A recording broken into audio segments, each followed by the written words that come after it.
everybody, there is a sign-in sheet at the back. So if you didn't sign in, please do so. All right, first order of business is public comment. Anybody wishing to speak, please come forward and talk into the microphone. Members of the task force, thank you very much for allowing public comment. My name is Richard Ferrera, for the record, former deputy mayor and city councilman, and now a member of the Lee County Restore Act local funding for the PB oil spill. And I'd just like very briefly to read and let this committee know that there exists, some people don't, a committee looking in, appointed by the various cities to advise the county commissioners of the PB oil spill money that may come down to Southwest Florida. We don't know at this point how much it will be. It could be a small million, it could be millions. Our job is to recommend to the county commissioners establish criteria and how we rated various grants from both public and private organizations. And just let me read very quickly, for the record, what they will be. We meet once a month, and it's a varied group, staff and planners. Our funding goals are to enhance water quality. And I watched your last meeting. You talked about nutrient loading and how it may affect Estero Bay. It's very important to us. So also positive economic or physical impact. If businesses can show that they lost considerable money and there's a nexus between what they lost and what they're asking for, there may be some hope for that. Another goal is to restore and conserve the habitat, protect coastal and marine resources, and to enhance community resiliency. The minimum requirements will be that the grant is allowable under the allowable use statute. Projects must conform to the comp plan of the county. And how do we want to formulate this? And this is where we come in as a committee to formulate criteria. Our enhanced water quality goals are to reduce excessive sediment, pollutant, and nutrient loads in waterways by improving the management of urban and agricultural stormwater runoff, increasing the treatment levels of wastewater and encouraging their reuse, restoring inland waterways that flow to the Gulf. I can't imagine Estero Bay being anything less than extremely important to Bonita and to our future. It's a multi-billion-dollar industry, fishing and swimming and beaches. So very important. Improve education incentives related to, oops, okay. May I have another? Please, keep going. Thank you. To improve education and incentives related to non-point source pollution and promote local PBB, best management practices and alternatives. To improve understanding of the sources, bioaccumulation, and efforts of toxic chemicals, such as the use of dioxins and pesticides, PCBs. Improve understanding of the ecological harm of increasing acidation in Gulf waters and identify ways to reverse this trend. Develop and implement invasive species eradication, i.e. lionfish right now is a serious problem. So we are working every month to develop this, hopefully. Whoops.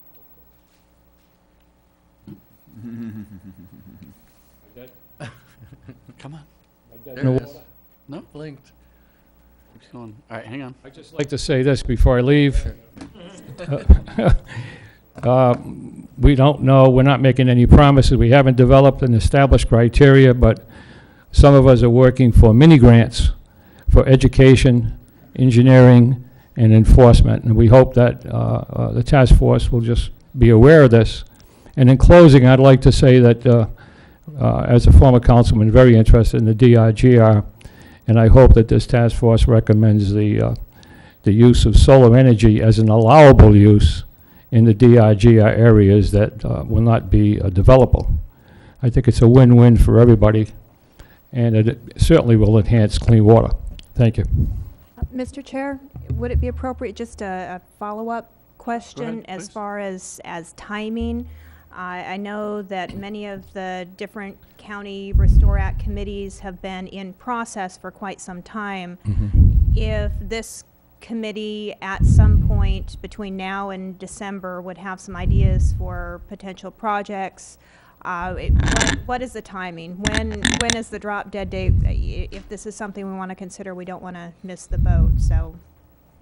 I'd like to defer to John on that one. Yeah, let me jump in on that. We've, all of the participating entities with the Restore Act Committee were asked to present potential projects already.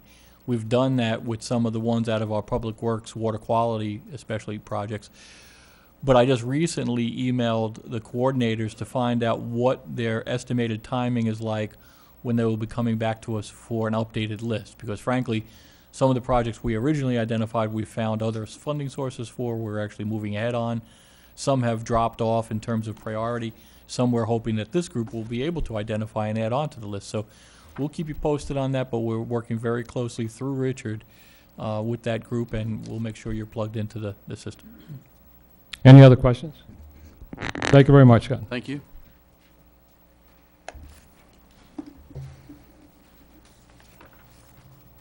Yes, Alex Grant, former city councilman, former member of local planning agency here.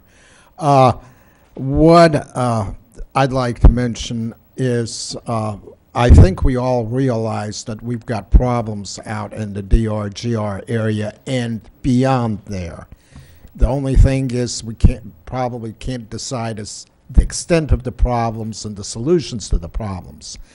But what in the literature, scientific literature, there's a lot of new work being done on photovoltaic cells, solar panel cells, and it's a very promising area which is bringing the cost of solar energy down considerably from what it has been for the last 20 years, and also increasing the efficiency.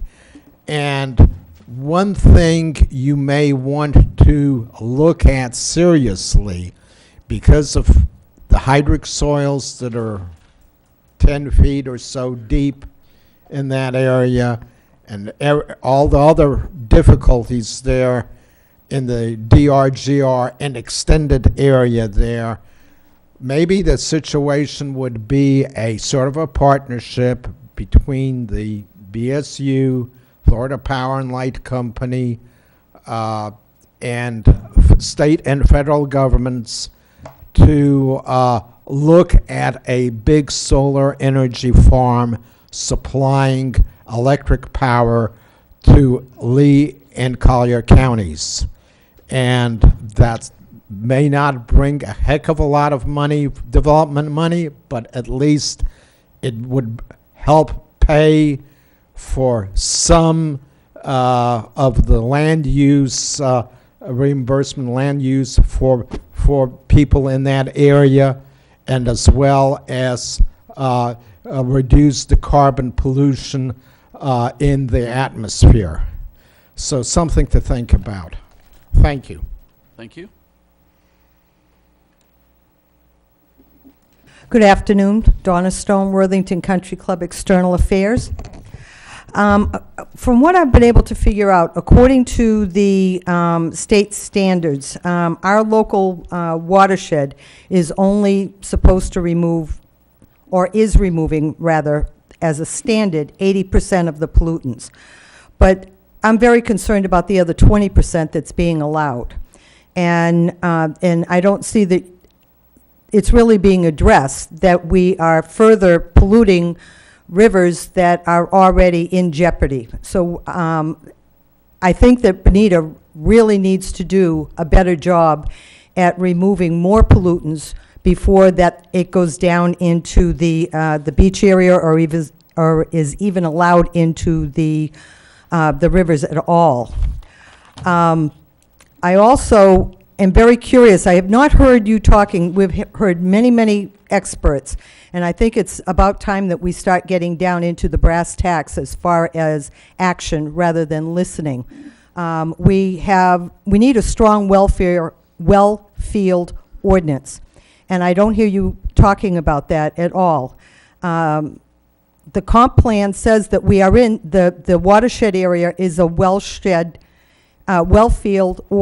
area, and I don't see that anything is being done to protect that area at all, or what's being done as far as the well-field ordinance. I have not heard anything about instituting a filter marsh system with curve roads, ditches, and grates that can help filter the pollutants rolling off the roads. For example, Bonita Grand, Bonita Beach Road, Terry Street, they're straight roads. If you put curves into the roads, as we saw on one of the slides, that is going to help naturally without having to do reservoirs or holding ponds. That is naturally going to filter out a lot of the pollutants that are going to naturally roll off of those roads. And I think that we really have to look at a plan that is going to include at least one filter marsh in the watershed area. And I thank you very much, and I hope that we now start doing action instead of the listening. Thank you. Anyone else for public comment?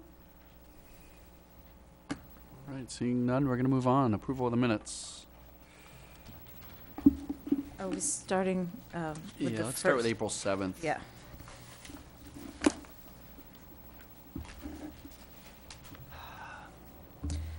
On page 2 of 14, it still said conceded instead of conceded. Succeeded? Conceded instead of conceded. Oh, I see. I thought you meant It's down, succeeded. yeah, Vice Chair Johnson. It says conceded like arrogant. Oh, conceded. How about we just change it to agreed to that? Okay. And then I also found on page 6 of 14, Mr. Kopp stated willing, it's the second paragraph, willing seller is way better than eminent domain. Because of eminent domain, you end up paying lawyers and paying dearly for the profit. And I think it was supposed to be property when I went back and watched the video. You pay dearly for the property.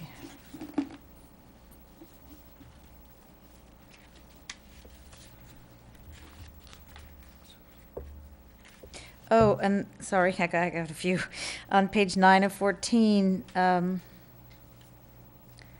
in the second paragraph from the end, I think that the meaning was a little bit changed because committee member Polanitza stated going forward she doesn't agree with Nicole's statement because with all the restrictions of new development. Otherwise, if you take out with Nicole's statement, it says it changed the meaning by leaving out that I disagreed with Nicole. I think that's all I've got. Okay. All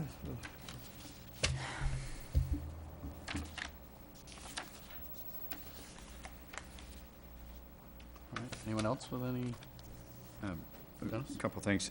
On the page 1, about on this public comment, second paragraph, let's see, it said 10 to 20 million gallons a day, about 2/3 of the way down. Then it says which converts to 640 million gallons per day. I think that would be per minute, or was that per minute? Andy Tilton was the one that, he's gone. Well, anyway, that needs to be correct. I know it's not per day because it was 10 to 20 million gallons per day, and then that should be either per minute or, I think it was per minute. And then also on that same paragraph, second line down, it's at the end of that that second line says, which there was a storage plant. I think there was a storage planned, not storage plant. And then on page 5, on the kind of the second paragraph, where's committee member Gilkey, that 10.3 million, that would be, put a dollar sign in front of $10.3 million. And then at the very end there where it said Mr. Kopp replied yes, I think that was Mr. Flood replied yes, they spent the rest of the money there. So Phil Flood responded that they had already spent that money. And then right after that, they feel they satisfied their commitments. That was, speaking of FDOT, had satisfied their commitments. I think that's all for me. Thank you.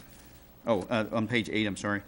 The last paragraph about 8th line up, it says AECOM. It's AECOM, which is the name of the engineering firm now, AECOM. And also on page 9, I see on the second paragraph, the Lee County to implement the project on Williams Road. I think that's 3 Oaks, but it's just north of Williams. So there was discussion of Williams Road, but the structure itself is on 3 Oaks Boulevard at Williams Road. That's it, sir. All right, anyone else? Motion to Yeah, approve? well, I've got, I left my corrected copy at home, but it's, You and me both, Fred. yeah, well, one of the words was, I was tagged with saying biometrically, and it's supposed to say diametrically. Big difference. But I can't find it in a copy. I'll just write a letter to the board or the task force and point out where it was, and you can do with it what you want. Okay. So I'll make a motion to approve the minutes as corrected. Great. A second. Aye. I'll second it. Okay. All those in favor? Aye. Aye. Any opposed? All right. So let's move on to the 421 minutes.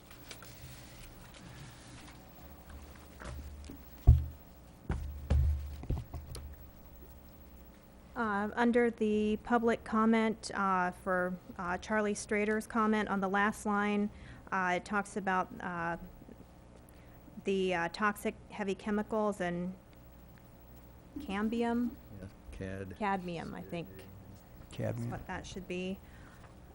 On the second page, the first 2 paragraphs under presentation were Julie Newber from DEP, and then it goes on to say Ms. Weber in all the subsequent paragraphs. I think that was, And actually, her last name's spelled completely different than Okay.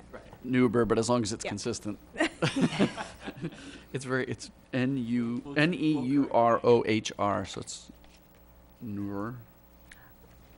on page 4, the third paragraph from the bottom, where it says Vice Chair Johnson stated with the difference between the ribbed boundary, I believe that was WIBID, W-B-I-D, WIBID boundary.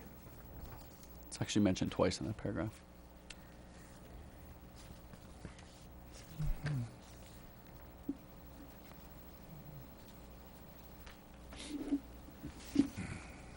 And let's see, on page 9 of 12, the 4th paragraph, committee member Polanitsa stated the mall, if they are going to either, mall, It's Marl.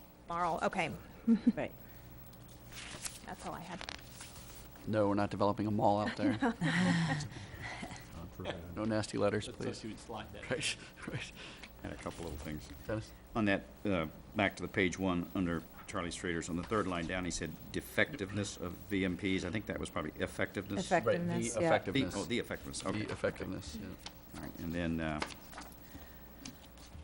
also on page 4, now this gets back into the mall itself. It talks about in the first, on 3rd paragraph down, on the first line, it talks about affluent of treated sewage, and that should be affluent.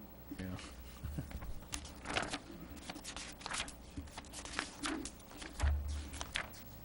And then on page 9, on the 4th paragraph, it talks about BMP requirements, and that should be BMAP, BMAP requirements. And that's it for me. So we can't treat the affluent? Costs too much. We'll treat them to higher taxes. I had a couple on page 3. The second full paragraph, in 3 instances, it talks about load dissolved oxygen. It should be low dissolved oxygen. In the second paragraph from the bottom, it talks about in the 4th line, before the first phase begins, colors are identifying projects. That should be stakeholders. I'm sorry, where were you? That was on page 3, second line, second paragraph from the bottom. Okay. On page 4, the third full paragraph from the bottom, actually it's the 4th full paragraph from the bottom, it talks about the blue mall. It's the Bonita Mall.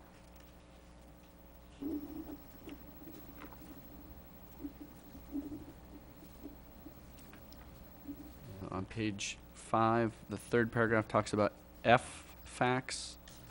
That should be FDACS, FDACS.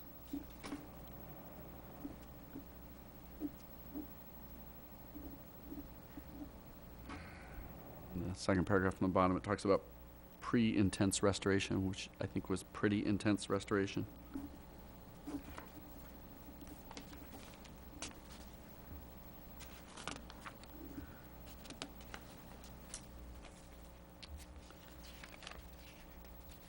And then my only other comment was it wasn't chronological. Yes. So, which I guess that's fine, but it indicates that Imperial River TMDL was not discussed, but it was discussed kind of in combination with the BMAP. So, That threw me a little bit too. I mean, it says the committee discussed the TMDL report first, and then next was Imperial River TMDL. This item was not discussed. We'll change that to see previous notes. Right. Perfect. So, all right. That's good. Anybody else? Mhm. You got a motion on those? So moved. Got a motion? Second. Got lots of seconds. Use You- All right, I heard Nicole first, so, all those in favor? Aye. Aye. Any opposed? All right, those pass. All right.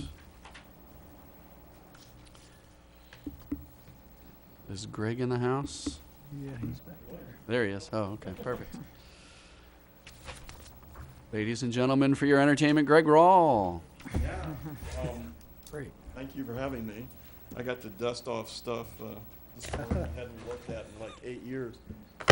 You know, we're going to be looking at a lot of pictures. and Oh, PowerPoint stuff, hey, Greg, so we've got hopefully- a handheld mic if you rather, it's up to you. Well, I was just wondering, maybe everybody, if you can't see over there in the corner, you might want to move. And the handheld mic being over here, I guess. There's that one, and we've got one here too, so, Okay. Does it work? probably not. Probably have to turn it on. huh? Yeah, probably. This one's working. Thank you. Thank you. I was going to encourage everybody to ask questions as we go forward. Looking at some of the figures. Basically, we did this work back, almost started this about a decade ago, actually a little over a decade ago. And it's interesting, the more things change, the more they stay the same. And why can't I get the PowerPoint to advance, I guess? I can stand here and do it from the... That's been a consistent theme. Do we? Is it? It worked We before. figured that out. Worked before. It's not now, John, but maybe this will do it. No? Did we lock the computer up? That's consistent too. Huh? That has happened the last several presentations. I got a feeling we locked the computer up. I guess it didn't like being left off for so long. Can you guys tell me a little bit about what you're interested in hearing about related to all the work we Yeah. did? It apparently it's locked up. I've got a question. Yes, sir. In your report, in a number of places, even where the other folks you were working with allowed for some low-intensity development in the DRGR, you would say that's what's recommended, but you would always say, before that started, and that started means we give them approval, that more water and modeling needs to be done. Does that ring a bell to you? Vaguely. I mean, Yeah. there's always more modeling, you know, that Right. can be done. But you made a big point, 2 or 3 places where you said more modeling. Well, I think that was probably looking at, you know, where specific development was proposed, Right, making yeah. sure that in the process of implementing that development, that Right. there were adequate BMPs that, you know, provided the treatment, the recharge, all the other things that we recommended in the report. I think that's probably it. Right. But before a development would start and get approved, shouldn't we do this modeling? Because once you approve it, the horse is out of the stable. Yeah, but what are you going to model?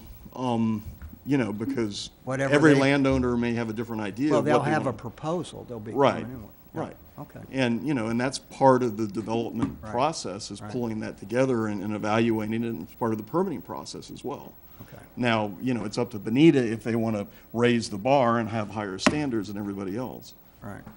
so. Okay. Okay, now she works. What this is Southern Lee County. All the black and the red dots you see on here were wells that had lithology. By lithology, I mean what the geology is, hydrogeology.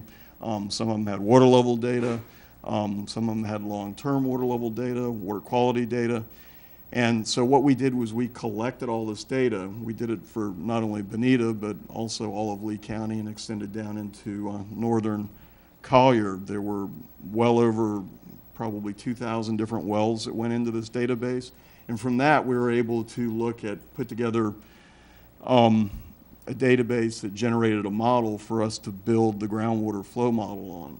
And what I'm going to show you now is just some sections. This is a north-south section running through southern Lee County. And what we're seeing here is the Bonita Marl. And above that's the Pinecrest limestone, the shallow limestone unit that overlies that. And this is the Ochapi. Whoop. Going the wrong way. This is the Ochapi down here, which is the lower Tamiami, where it's confined by the Bonita Springs Marl. Then we've got the sandstone unit, and then the Hawthorne formations down below. And this is just looking, I'm sorry, the other one was, this was north and south. This is also north and south. Basically seeing the same general lithology, thickening of this upper Pinecrest limestone unit. We also pulled together some more highly defined cross sections in the vicinity of the Bonita DRGR, and that's what I'm showing here. This one is running north-south along the western side of the DRGR. Once again, same units. Next one we're going to look at is this north-south FF prime. Here you can see it running through the Hubschman mine area. I'm obviously doing something wrong with this, but you see a thickening of that limestone unit there, which was why they mined it for so many years, and for all I know, they still may be. Next one we're going to look at is an east-west section. Bonita Springs Marl, Ochapi, Pinecrest.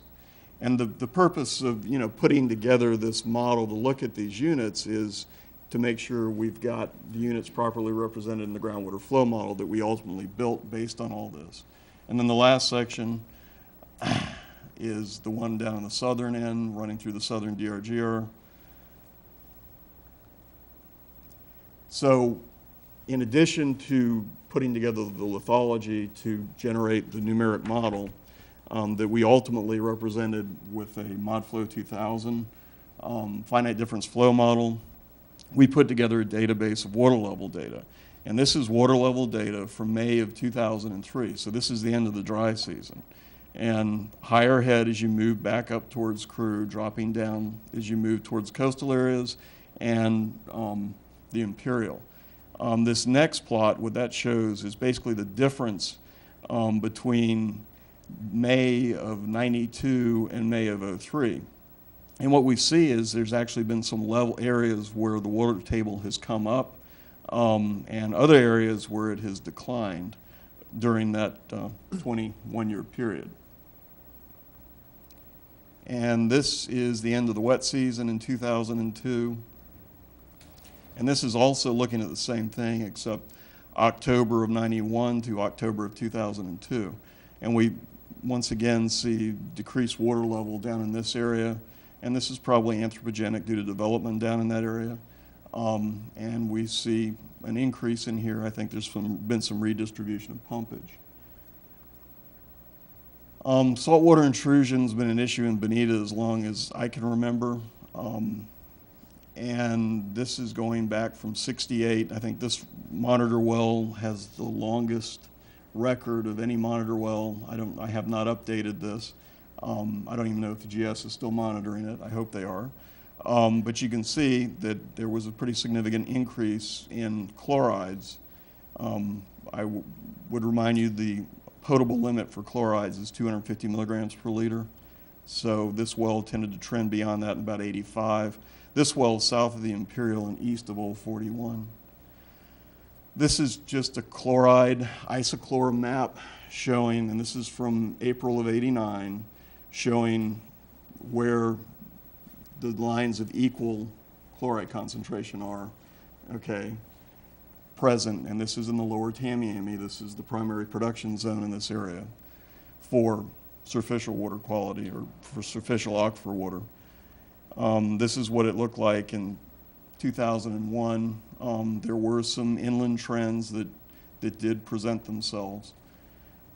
This is October of 89, so this is a wet season period. And this is what it looked like in October of 2001. And there were some changes in the area, probably related to, not probably, definitely related to use, and climactic to some extent as well, because that was a drought period. With our model, one of the things that everybody wanted to know about was where's the recharge? Where is it occurring? Why is it occurring? How much is it occurring?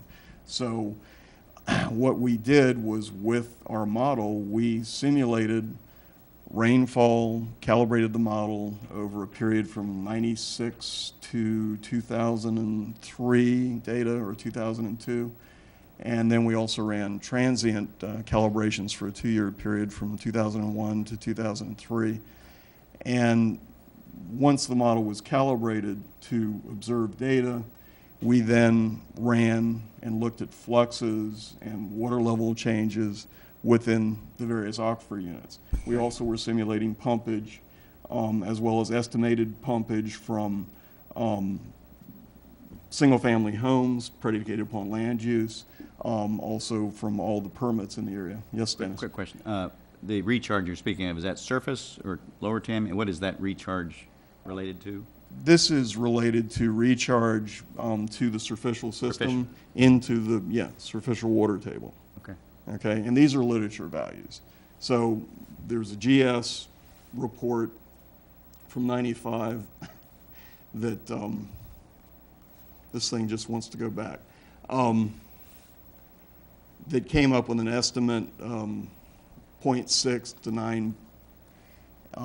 Shoemaker was some work that was done by the USGS in 2003.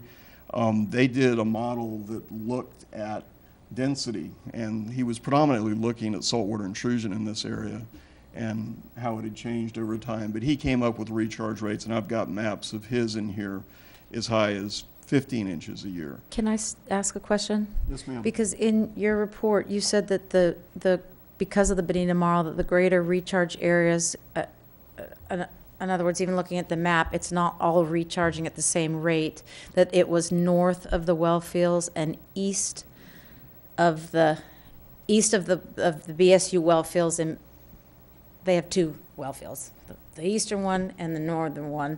And in your reports, that's what it stated. So Are you talking about west of Bonita Grande, or are you talking about those areas, the highest area in? I've got some maps in here that will portray this a little bit better. And you'll see it when we go through. I think that'll answer your question. But, you know, that's caused by a lot of different factors. It's not just the Bonita Springs Marl. It's a lot of it is, you know, where is pumpage occurring? You'll also see correlation back to where there's ag lands, where they're actually doing Right, a lot of I read active that, yeah. irrigation. Okay? But those were the highest recharge area where there were anthropogenic effects. Right. Okay? And I'll show you here in a second on the maps. I think that'll answer your question. How should I interpret the negative number? Negative is that there is water moving upwards, that there's a greater ET loss than there is recharge. Okay? Okay. So, and you'll see that on the maps too. This, When you were talking about the saltwater intrusion and the change that's happened with time, you said a lot of that's been caused by the use. I'm assuming use means developed versus undeveloped, but I don't. well, basically, yeah. You know, what holds the saltwater intrusion bay is a mounding of fresh water, okay? And as you drop that potentiometric surface, saltwater intrusion can and will and does move inland. And one of the interesting things that Schumacher did in his report was he was running a density simulation model, and he came up with some evidence that existed that we're still seeing responses, well, back when he wrote the report 10 years ago, that he was still seeing responses from water level changes that had occurred 10, 20 years previously. That there was a significant delay with the movement of that front. Okay. This is a map the district came up with, and I don't remember what the date is on this. But this is I-75, here's the southern portion of the county in Bonita. This line shows greater than 21 inches per year. Now this is recharged to the lower Tamiami, okay? So this is, you know, the superficial well field aquifer that the BSU withdraws from, okay? And also Lee County to the north. And then you can see it dropping down as you go to the coastal areas, less recharge. So is that Corkscrew Road there? If that's I-75? Yes. Okay. This would be Corkscrew here, I believe, right? Okay. This is from Shoemaker's report, and what he's showing here is this dark blue is let's see, 15 inches or greater of recharge a year. He's got it shown here in centimeters. The lighter blue is between 10 and 15, and then the light green is between 0 and 5. And yeah. This is just zoomed in to the Bonita Springs area. You can see the areas where he's depicting the higher recharge. And this is during March, so this is a dry season condition.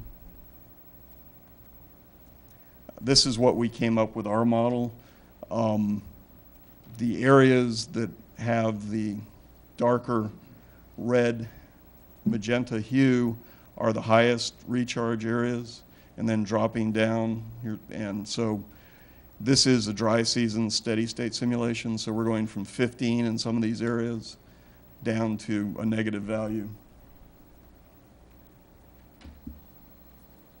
This is Shoemaker's simulation from a wet season in '96, showing high recharge areas greater than 15, and then decreasing downward. This is just zoomed in for that same figure. And then this is going back to our model. Once again, this is for the wet season, so the values are higher, but you can see the high magenta colored areas being the areas of high recharge. This is an average from our model for the DRGR area of Bonita. And what we came up with was a total, an average annual of 2.27 inches per year. And you can see on this scale here, we're going up to 20 inches per year with the dark blue. Naturally, where you see the dark blue here within DRGR is typically where there's well fields and withdrawals that are occurring. So that's an induced area of higher recharge. And the reason you have that higher recharge is you've got the head drawn down, okay, in the lower Hawthorne related to the withdrawal versus what's above. So there's something called Darcy's Law that basically governs this relationship. So in the area where you have the highest differential, you've got the highest flow, okay? Greg, that, where you've got that light blue is, and I think it was shown this way on your map, on your report, that appears to be like north of Citrus Park, and the well field is further, or the well field is right there. There's some in here too. Okay. I But think there were that some That also light some- blue there, is there a reason why that's there, which is not near the well fields, really? They're part of it in this area, and I think you'll see it on the next, well, here. I won't jump ahead too far, but basically what's going on is this is where the citrus grove was, and I don't know if it's still there. But that also, because of the withdrawal and the irrigation, raised that recharge in that area. So that's part of that. Plus, there's also a dike running along here, along the east side of Section 13. So I think there was some impoundment there as well.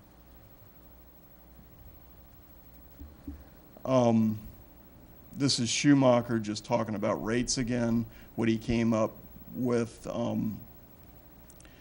This is an average. He came up with 7.9 inches per year.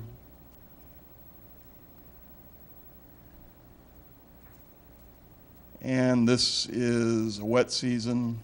I came up with 5.3. So may I ask a question? Yes.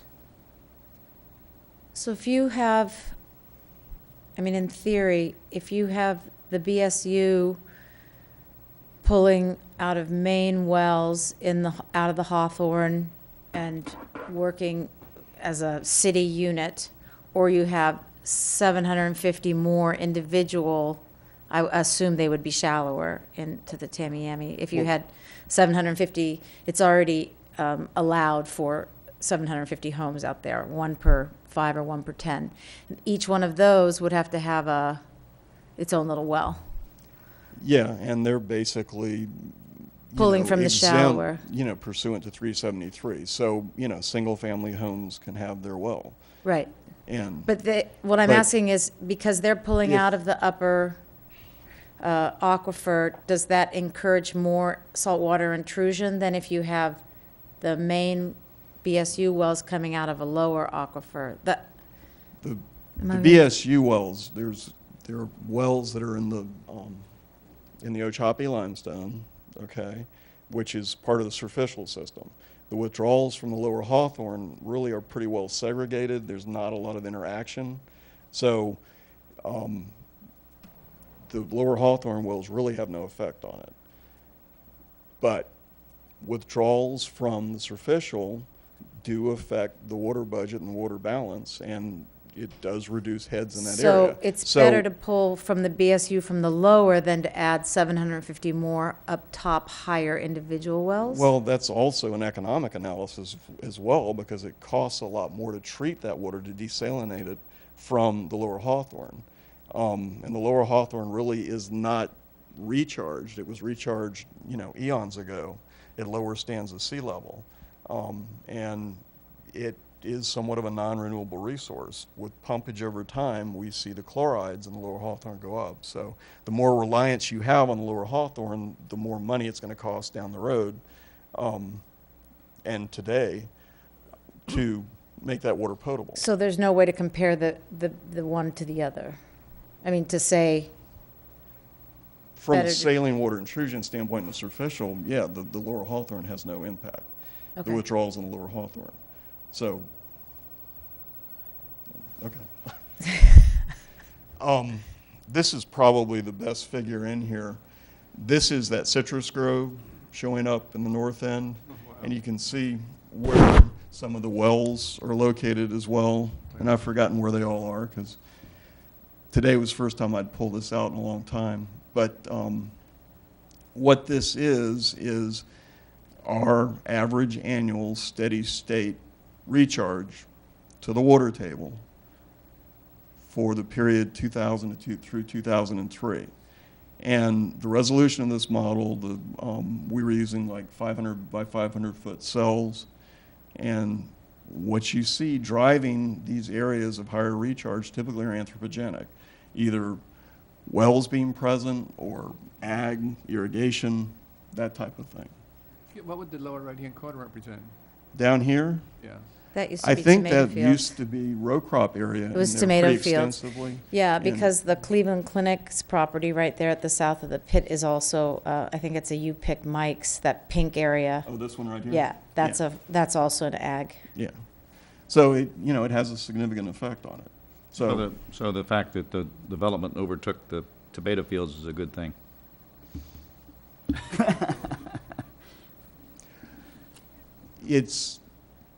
This is artificially high because of the land use.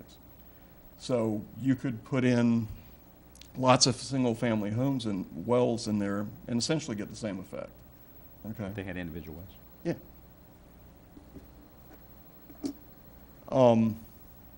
Here's aerials from, let's see, 55, I think, versus, I don't know, 2005, and you can see substantial changes in this area.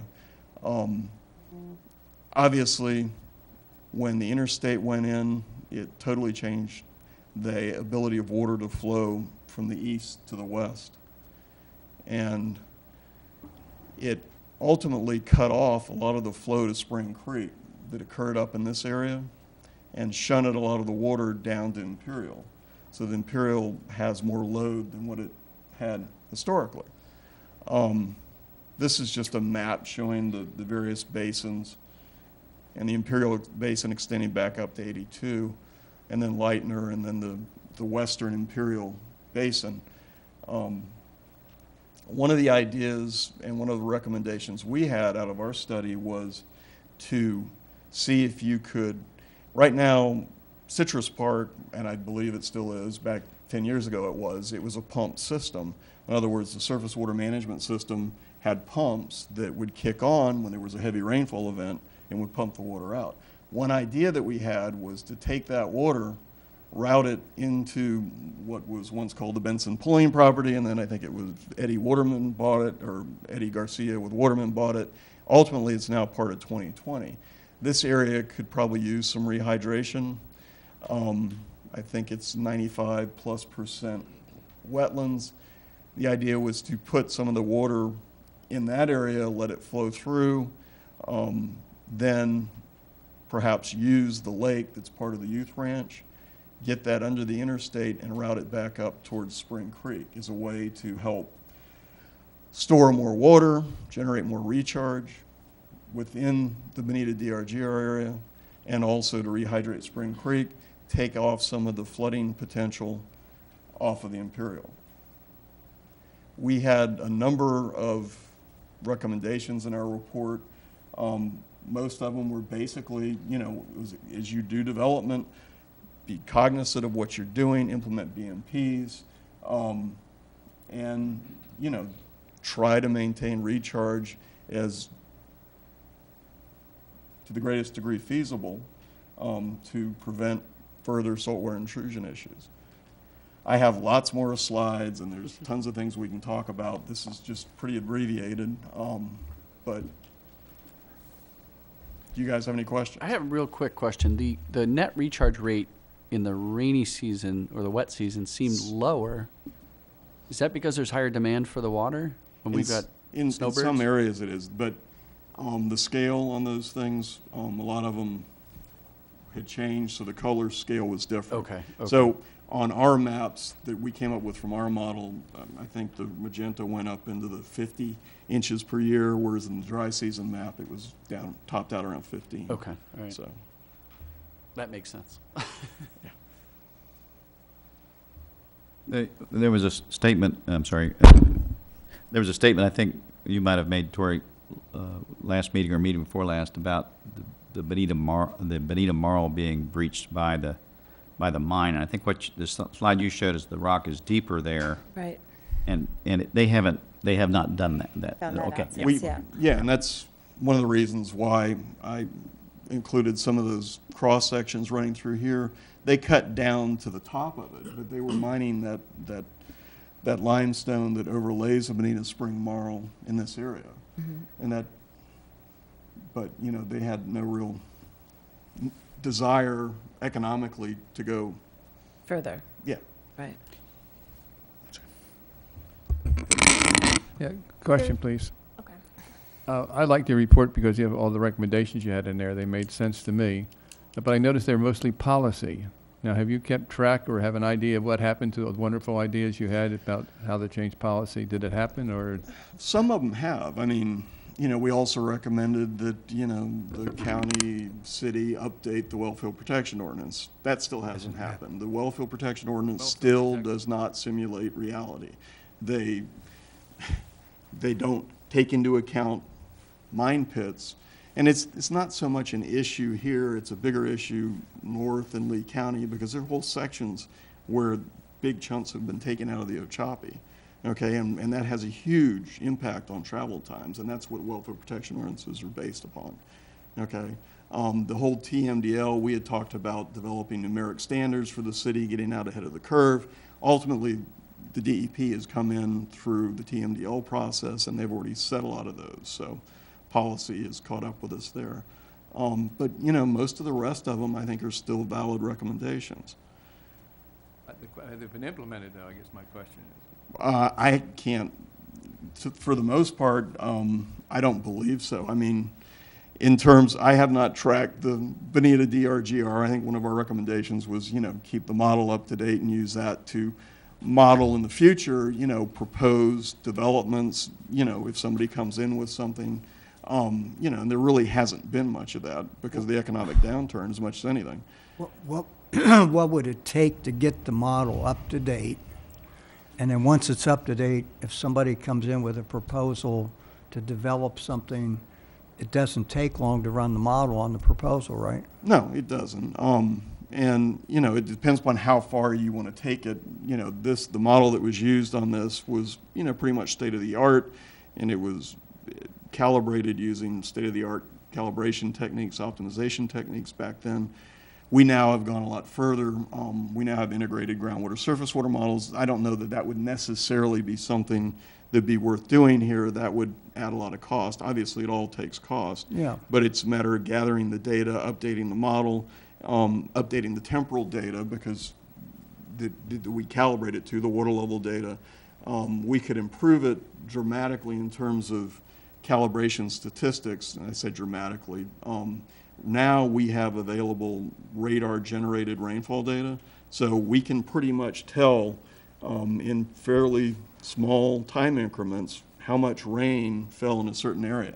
They take the NextRad data, integrate it with rain gauge stations, and I've got a time series of that going back, I think, to 2005. We also now, in our new models, we use ET that is calculated by satellite, believe it or not, and there's also a time, I believe it's daily time step with that, but it gives us potential ET to then run the models upon. So that helps us improve, you know, the accuracy of the model.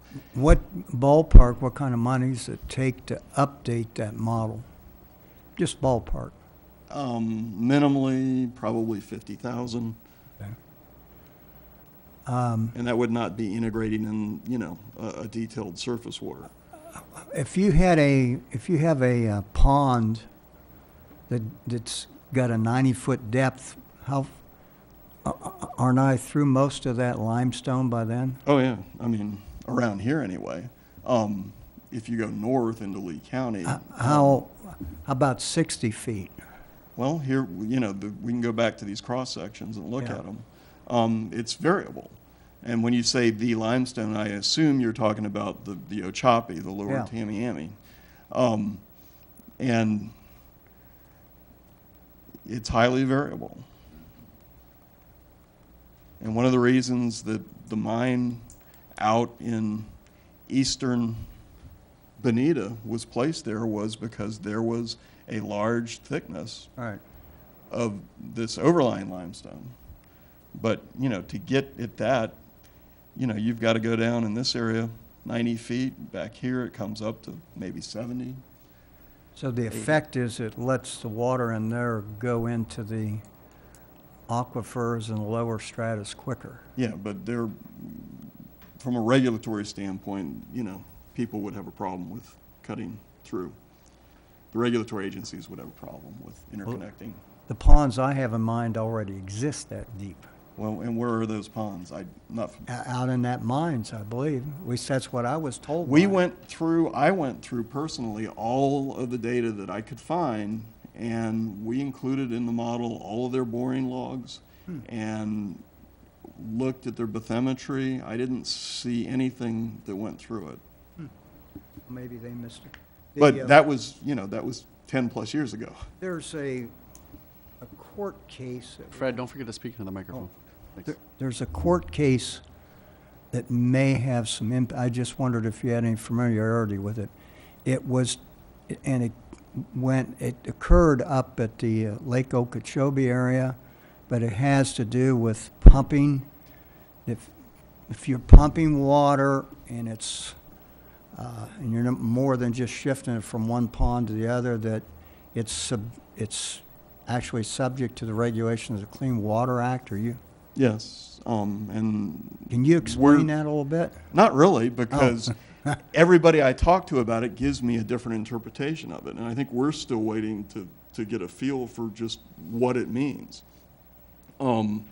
It basically what it potentially means is, and I don't know how much real impact it would have on Bonita DRGR, but it means that it would limit specifically people like South Florida Water Management District from transferring water from one basin to another and having an adverse impact on water quality. Right. I was in a meeting with the chief of staff of the district a couple of weeks ago, and the district's take on it at that point was it was strictly limited to just some of those basins that the court finding addressed, that it was not all-encompassing. I mean, it could, you know, potentially, depending upon how it's interpreted, it could mean that the Corps can't discharge water without breaking their own rules down the Caloosahatchee or to the St. Lucie. Right. May I ask a question? Yes, ma'am. I think one of the things that I think what we're looking at is there's certain areas where people are requesting to develop. We already know that their individuals can develop, but there's requests for either low density or moderate density or high density, and then looking at possibly some purchasing of land for water storage, et cetera.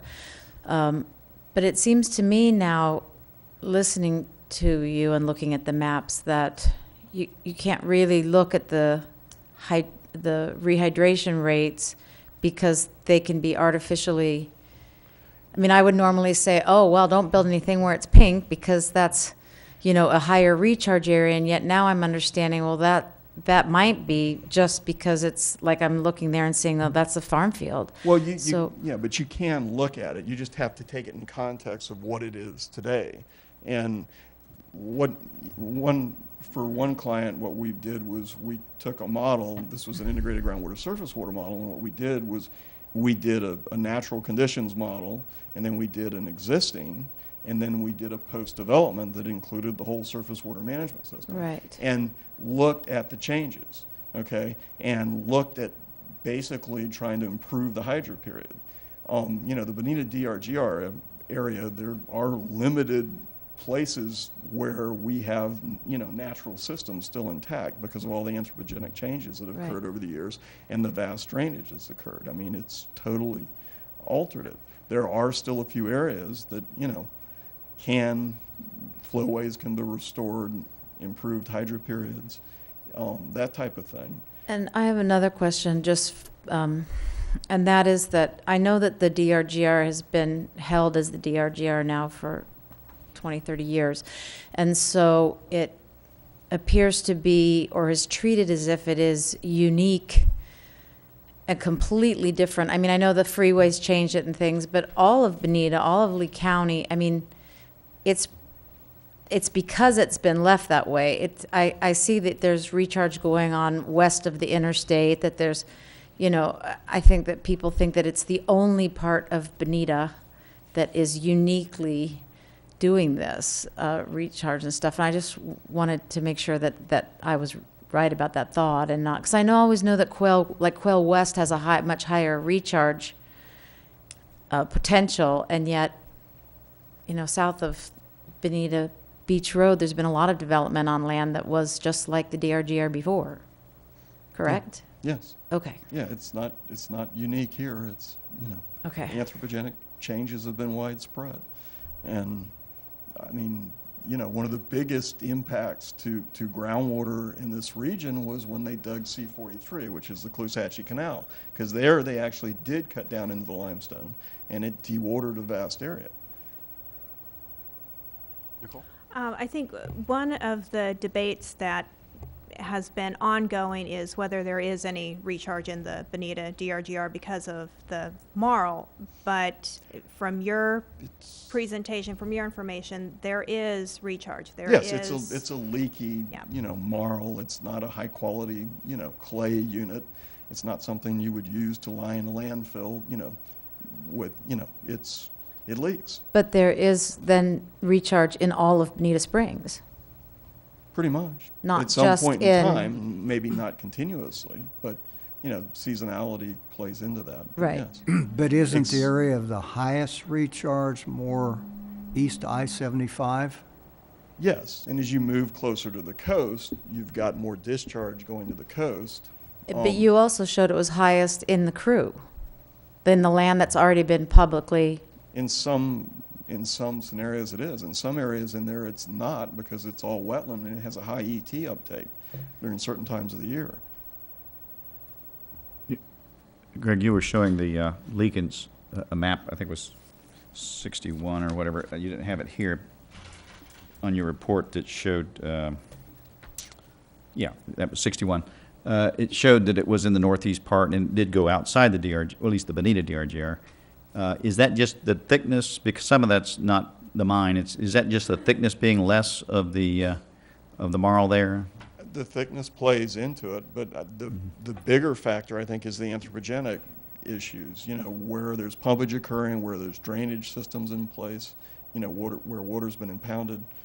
That's where we see the biggest effect. Okay. You also made a statement that the Lower Hawthorne is not recharged, and in your report you'd said that is recharged in north central Florida. Yeah. That I meant locally in this locally, region. okay. Yeah. And it's debatable as to whether or not any of that recharge that occurs now in central Florida ever gets here. I think most of that Takes a water long- is long long since time. intercepted. Okay. You know, back 100 years ago, I've got pictures of you know, wells in the Fort Myers, Iona area that were producing, you know, hundreds of GPM with chlorides around 100. You know, those same areas now, you're lucky if you can get less than 1,000 milligrams per liter chlorides. Oh, sorry, go ahead. You had mentioned in your report the possibility of that small mine just north of Bonita Beach Road being a potential site for some sort of surface water reservoir storage treatment, that sort of thing. The old Crystal Foley sand mine. Yeah, what were your thoughts on that? And this committee has been looking at the idea of additional storage, maybe not the 1,000 acre enormous reservoir, but smaller components of that. So is that, I don't know if that is still being mined actively or if that's been converted No, to something it's- else, but what are that- your thoughts on the feasibility of something like that today? Well, we were looking at that as an area where we could provide some detention prior to getting the water under the interstate. Can't really store a lot of water there because the Liberty Youth Ranch is there, and if you stage it up very high, you're going to cause a flooding issue. An area that you can store more water in is that 2020 property that's 3/4 of Section 13. And 10 years or so ago, I even discussed with Alan Dimmitz, I guess is his name, you know, if he would be amenable to entertaining that, and he was, but that was 10 years ago.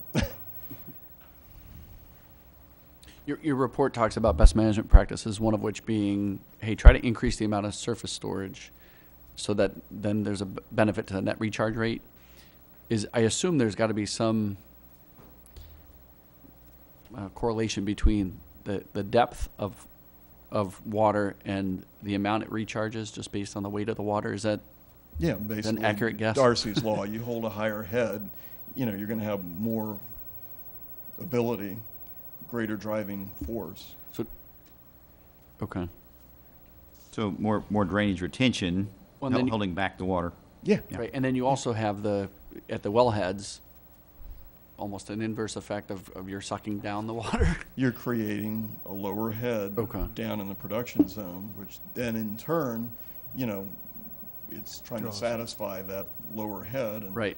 some of it's coming from above, some of it's coming from below. There's also upward leakage from the sandstone. So is it better to have small reservoir-type retention areas near where your well fields are? I mean, from a logistics point of view of planning an area, because that's ultimately, you know, if we have an open, a blank slate, so to speak, here, and we're thinking about things like this, does that? Yeah, I mean, the devil's in the details, but in general terms, yes.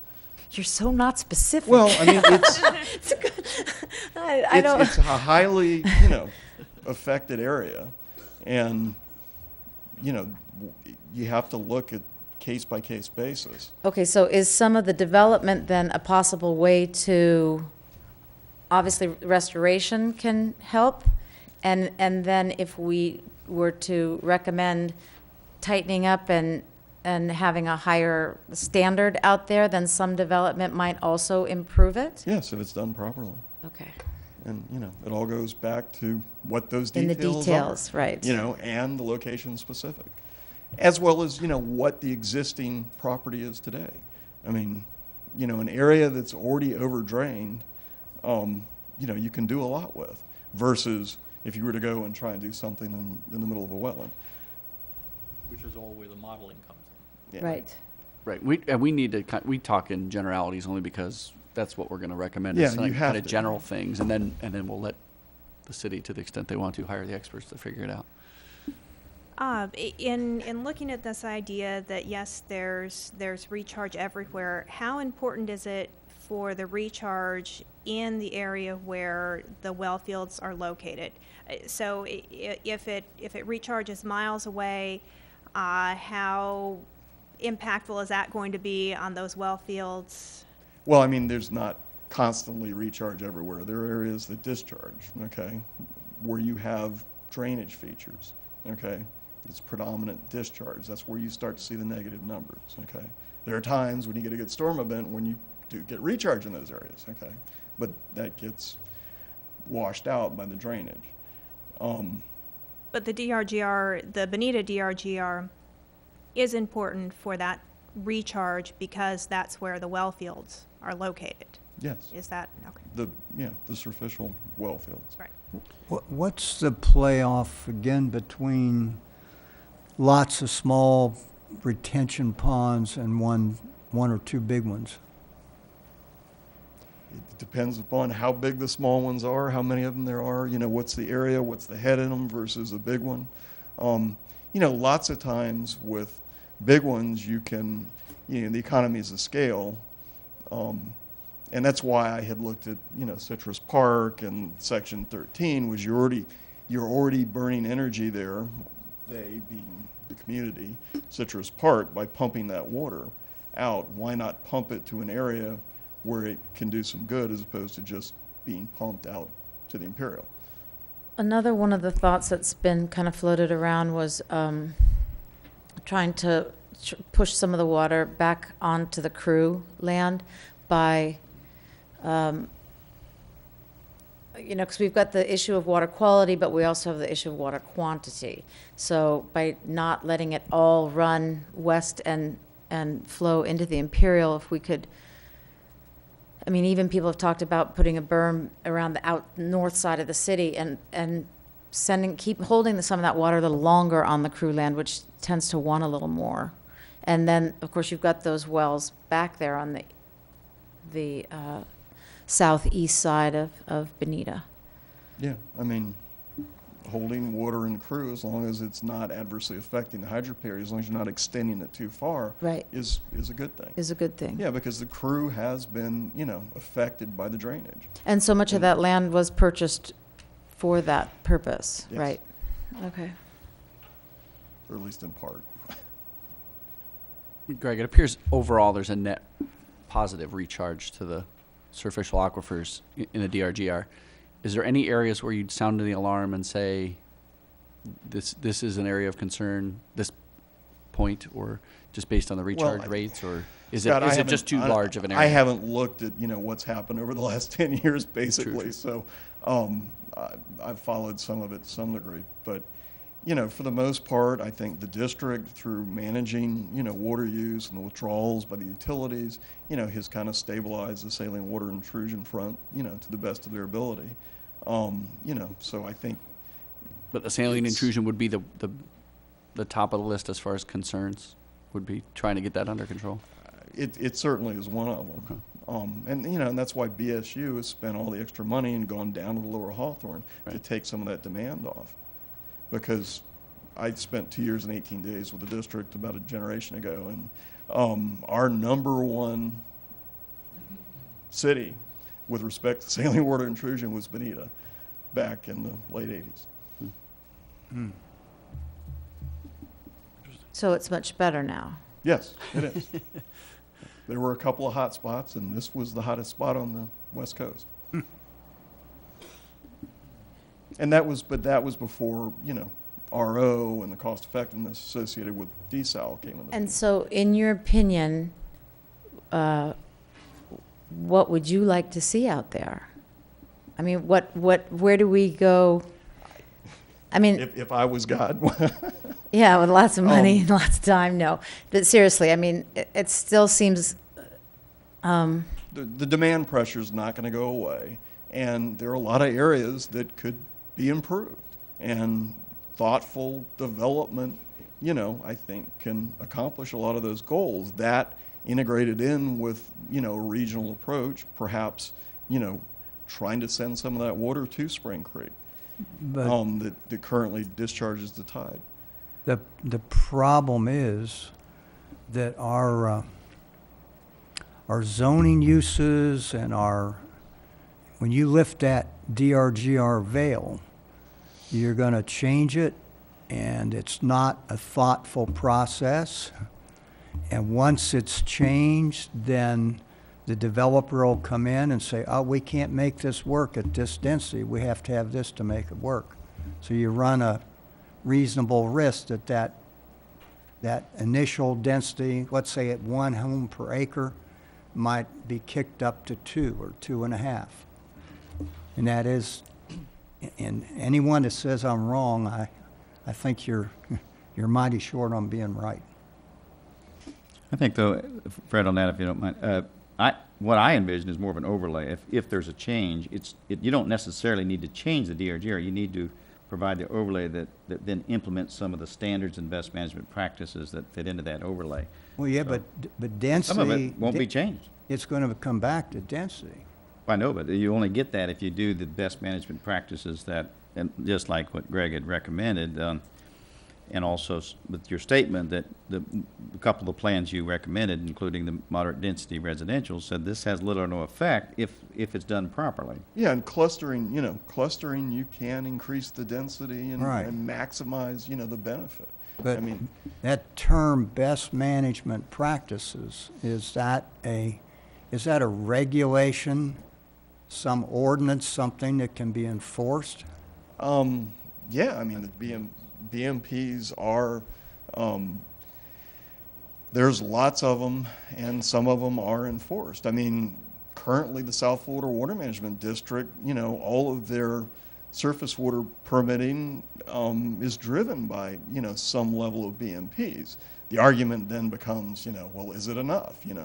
How many inches, should we retain? Right. How much of a storm event?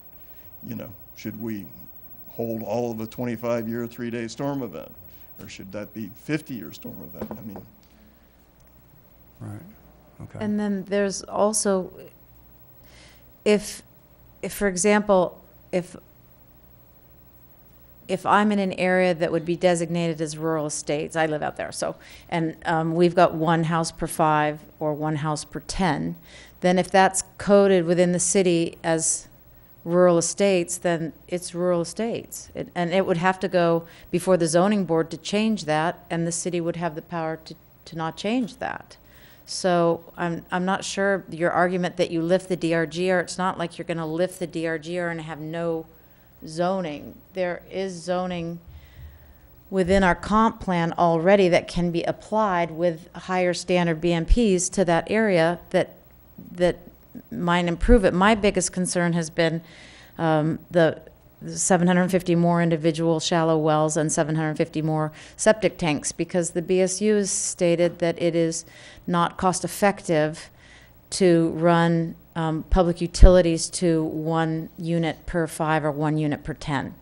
And in the areas that I go to in my business, in Golden Gate, et cetera, you have the logistics of garbage pickup every 5 acres, and you have a school bus stopping at 1 house per 5 acres. And so clustering has always made more sense to me than that. And that's kind of what I'm looking for from you, is this idea of 750 more wells, not just septic tanks, but... well, if these units are going in the middle of a citrus grove that has had historic water use for years, you may be using less water, I see. And, Okay. as long as the area is not overdrained, you may be getting enough recharge to totally offset what the withdrawals are. Okay. Um, So that's where the modeling comes in. yeah, that's where the devil's in the details. And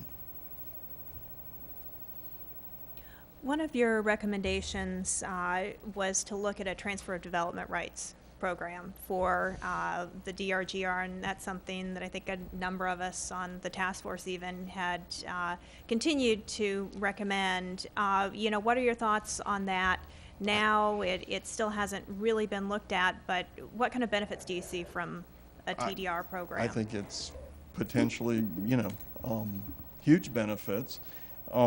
Transferring the demand to areas that can better accommodate it. The county, I've followed what they've done, and they still have not really kicked that ball too far down the road. Isn't this is what too I hear. small of an area, though, to...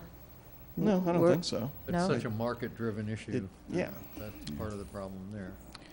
And where we would get the advantage of the TDRs is if the TDRs apply inside the city, as opposed to like the Edison Farm or something else.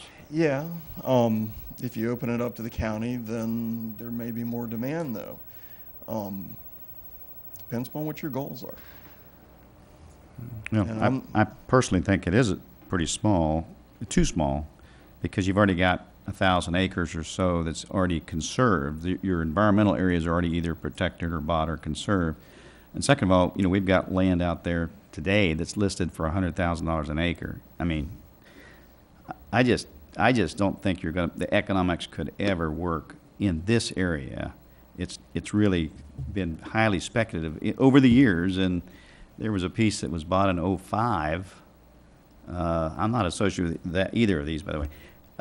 That was over $300,000 an acre. I mean, it's just not really in the cards in this location. I'm sorry, it's really not.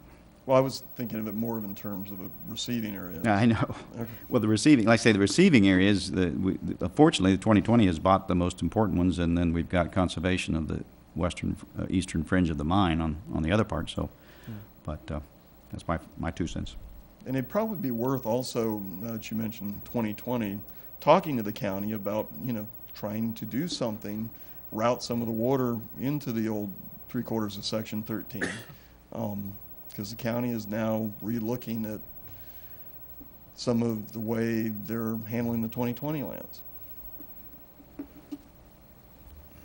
You had, and this might be something more maybe for an Eric Livingston or someone, but in looking at the surface water and the fact that these soils are hydric and they're wet, they hold water, and there used to be flowways through there, but a lot of those have been disrupted. How do you see the natural limitations of this area as far as intensification, how you really address the current flooding issues? I guess can the modeling really show you with the natural conditions that you have, if you maybe restore in one area, then intensification could be appropriate in another area? I mean, it seems like all of that combined with the fact that this is sort of at the bottom of the watershed where everything is being funneled down, it's really tricky to understand the implications of putting different uses on an overlay or a map. So how do we work through that and make recommendations that are going to be appropriate? That's a mouthful. Using good judgment and using the science, and some of that is probably going to boil down to modeling, and not just groundwater modeling, but also surface water modeling, because you've got to look at the impact on the flooding issues as well.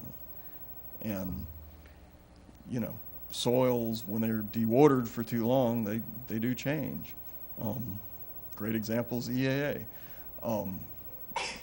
But, all things that need to be taken into account.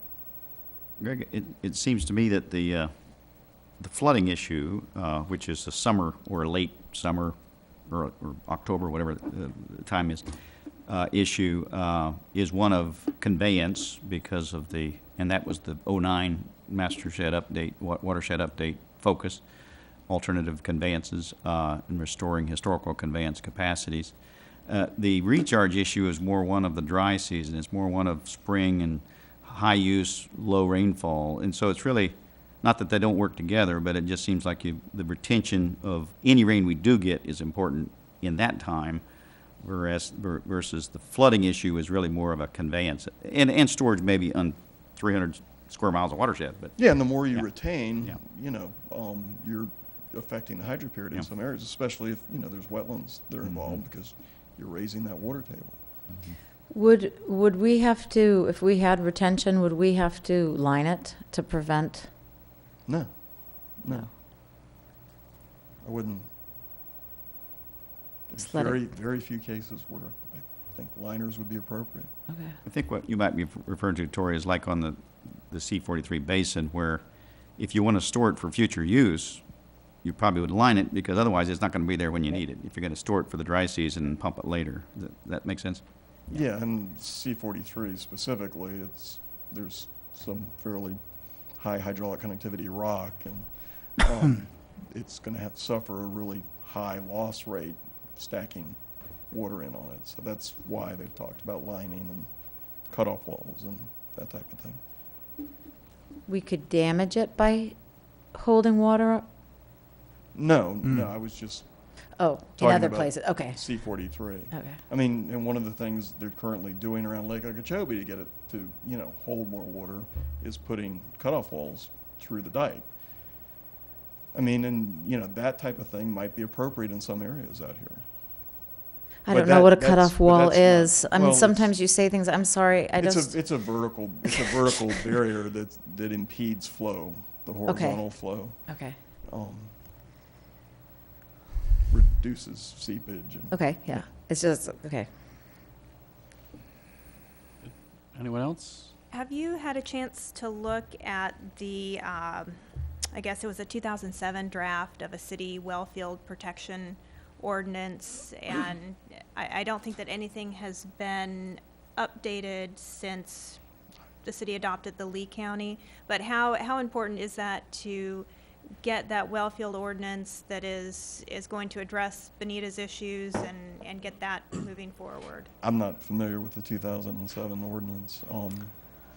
It becomes more of an issue where you've got some activity near where there's been, mining activity, where you've gone from porous media to a lake, because you can get, more rapid transfer of contaminants that way. Is there any cities that you know of that have what you call a really good well-field ordinance?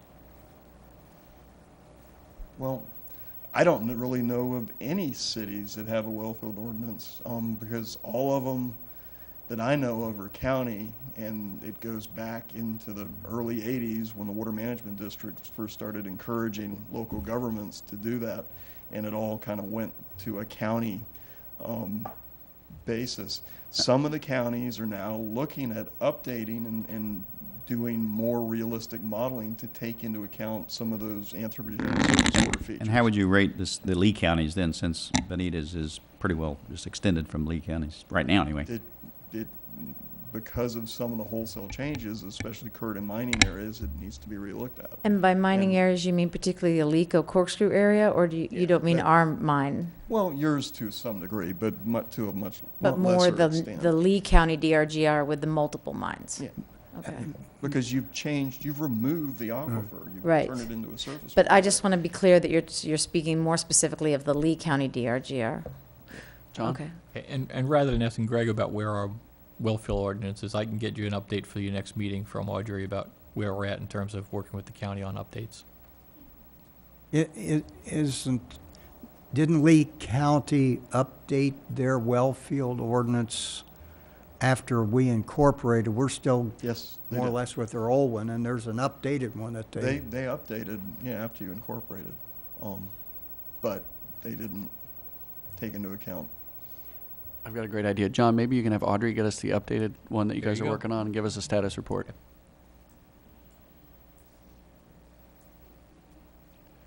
Thanks, Greg. You're welcome. Appreciate it. Thank you. I liked your you. report and I liked your recommendations. Okay, but thank you. All right. Thank you. Who wants the mic back? It was very scientific, so talking about boring logs, Yes, they're all very boring. Right. a different kind of boring. Anyway.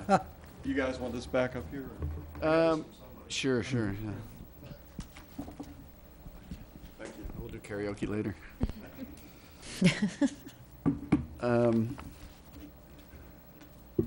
Do we need to discuss the raw report? Kind of what we did? I think you did. And comments? I mean, do you guys want to add any of your comments that you had provided? Well, I mean, I think most of my issues that I had in my summary, we touched upon. The one thing that Greg had mentioned that I just wanted to follow up with the committee on is this idea of establishing some sort of city policy that would help us get to that 26.5% total nitrogen reduction. Yes, we have the TMDL now set, but the district isn't going to be enforcing that. They're not going to be looking for that sort of reduction when ERP permits come in. So having something at the city level that would say, here's our city obligation, and for new projects coming in, we need for you to meet that and to help the city to get to where it needs to be. I thought that recommendation from Greg's report was a good one, that now that we have that number, we should look at following through on. It's a great idea. Right. No, I like the idea. I think what we would need to discuss is how you implement that. I mean, do you have every person who comes in for a single-family home permit go spend 10 or 15,000 on an engineer to figure out what their reductions are going to be, or do you have a certain? Overlays. Right, yeah, That's. I mean, I think we need to kind of factor in the. Yeah, there definitely need to details be of more it, but discussion. I do but agree that we need if to. that's something Yeah. that everyone believes Right. has merit to Right. recommend and pursue. Parking lot. Need to develop a template of some kind. Parking microphone. Yeah. Yep. Dennis, did you want to add any? No, that was, I think we've pretty well had a consensus that there will need to be a local ordinance that implements that additional water treatment requirement at least until such time there is a district rule, if there is down the road, but in the meantime, the city would need to do that, yeah, to implement that. I also had a question for John. There's been a lot of discussion about Spring Creek and restoration of that connectivity, and I know that City Council had, I thought, approved moving forward with a contract with the Regional Planning Council to do a study for Spring Creek, and just wanted an update on, is that going forward, is it not? It is, but in a different form and version than what the council first discussed. Council didn't really approve a particular contract with a particular scope. They just liked the idea and responded to the idea that was suggested by Councilwoman Simons before she left the council, that we look at working towards two issues regarding Spring Creek. One was basically a navigational issues and one was water quality issues. It was suggested that we work through Jim Beaver and the Regional Planning Council. Since then, we've looked at a couple of different things, and we think through our Public Works folks and some of the consultants that we already have under contract, that we can probably get a result that's maybe a little more related to actual tangible results, being able to move towards a permit by going a slightly different route. In council, we talked to them about last at the strategic planning. They basically affirmed that understanding. So short answer is we're looking to get to the same result, but maybe a little bit quicker and a little bit cheaper. So not pursuing the Right. RPC contract. Now, it wouldn't surprise me if at some point there was some interconnectivity with the RPC and what they're doing and what they have available, but at this stage we'll probably look in a different way. I know that there was some discussion about having some dredging done, which would deal with the navigational, but you're saying that also the entity or another entity that the city's already working with will deal with the water Some quality water quality issues also. components of yeah. that? And will that include maybe reestablishing connectivity or? I don't know what the solutions would be, but Okay. that's what we're going to be looking at. But they yeah. will be looking in a scope that broad? Well, Nicole, I think still though, the standing recommendation of, if I'm not mistaken, of the 09-011 watershed study was to still make that connection. I don't think that's gone away. So I mean, I think it's Right. still out there as a future project, I would think. But Yeah, I just but wasn't sure. it's not funded, with- obviously, but yeah. With the RPC, not necessarily getting that contract where that, RPC's not going to do the work because they are not going to do the work then? Is that what you understand? Right, we're looking at Oh, different okay, entities to achieve some, almost exactly the same purpose. Okay. On some of the water quality stuff, though, that's exactly why we're looking at different funding sources that are out there to see some of these bigger projects that we don't have a funding home for yet, like some of the bigger scale Spring Creek interconnectivity is a perfect example. We're looking for different ways to approach those in terms of funding. I don't know that that's going to be an eligible one under the Restore Act. I have to look at the criteria they're setting up, but if it is, we'll make sure we put that in there too. Yeah, can you maybe get us a copy of that criteria? Well, again, they're still working on some of the issues, but yeah. Perfect. This might be out of sequence, but the Restore Act, does the work that was done, and it's on our task force website studies, the Jefferson Restoration, which included rehydration of the Pine Lake Preserve as well, that was done in 2010, is that a project that has potential for something like that? Again, I mean, does it meet the criteria, I mean? Again, I'm not, I don't know the specifics of the Restore Act criteria for those different funding sources. I doubt it with that one, but we'll certainly take a look at it, which is why we've asked them when they expect an updated projects list from us. Okay. John, we're going to discuss the timing, form, and content of recommendations.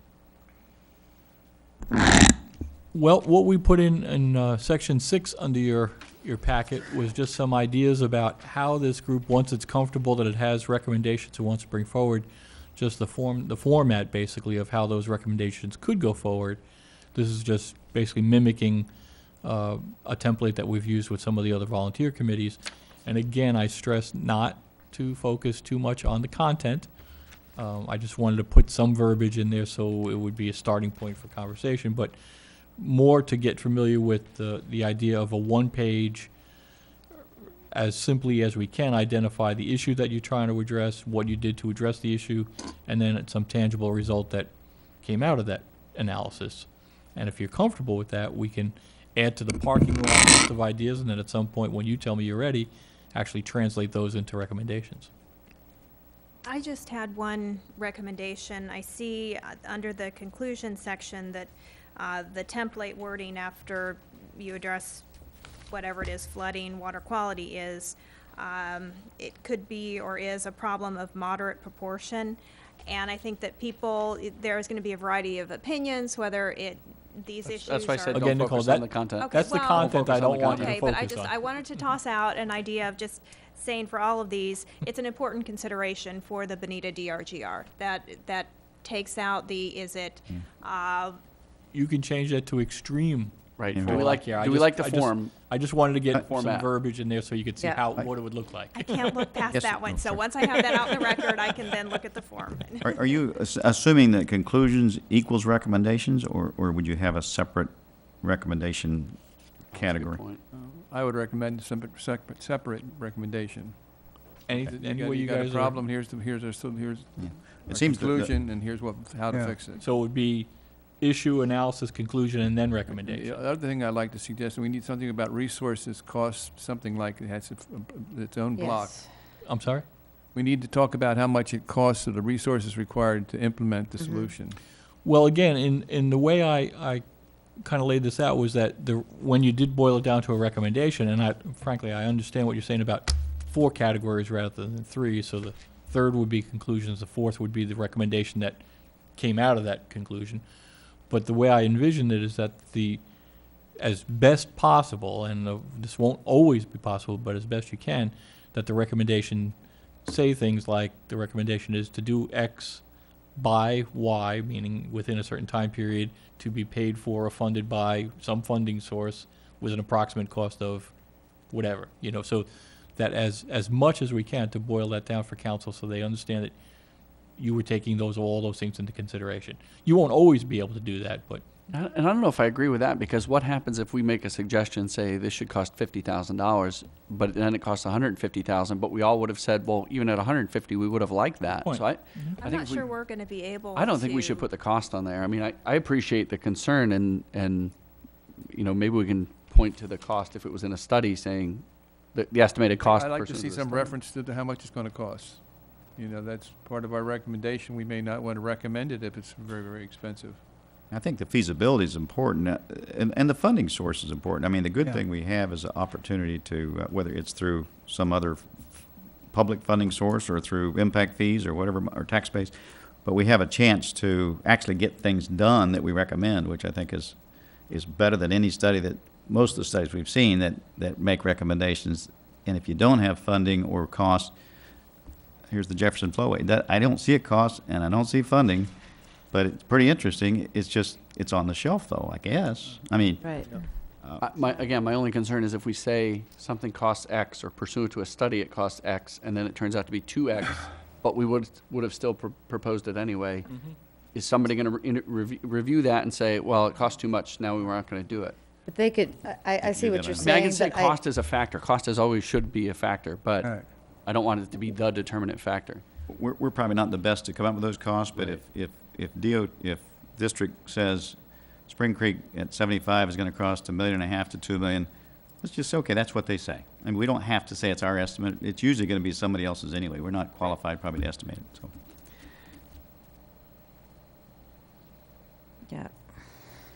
I like the idea of having the feasibility and some idea of funding, because I do think things wind up on the shelf otherwise. All right. Good. John, you set on that one? any other comments about the format? Does it seem like it could be workable? Yeah. Yeah, I like it.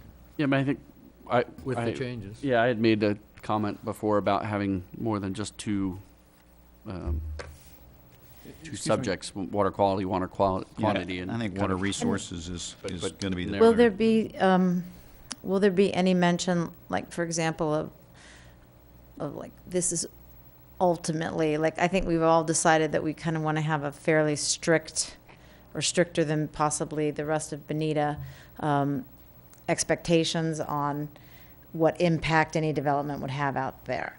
So we would be like, well, that's like the most important thing. And then another thing would be, we'd like this, but, Yeah, you maybe know, that, maybe a kind of a prioritize gradient. them, the Yeah. right grading of the priority. That's Mhm. probably a good idea. Yeah, the water quality, water quantity, subject matter issues, again, were just for example purposes. You might decide to add one on drinking water supply. You might want to, I mean, however you think you want to break it out, but I just wanted to get across the idea that it probably would be helpful for council if they were carved out at least the best possible, to the best extent possible, in subject matter, so they knew which issues you were dealing with at the particular time you were looking at that. Right. So. Excuse me, Don, do I interpret the format here as being a one-pager? Or that just, for example purposes, you only use one page per topic? Well, again, if possible, I would recommend trying to keep it to one page. Now, the way you've just, broken this out, though, is that when you get to conclusions, you might have multiple conclusions about different issues. Now, whether or not you include that, each one is a separate sheet, or multiple conclusions, multiple recommendations just under water quality, that's up to you guys. I mean, you can figure out whatever makes you more comfortable, but Yeah, and again, I think with the more narrow the topic, we can keep it to probably 2 pages each. I mean, if we I don't do, know, I don't know how this is going to work out and how it has worked in the past. You have a benefit of experience. We don't.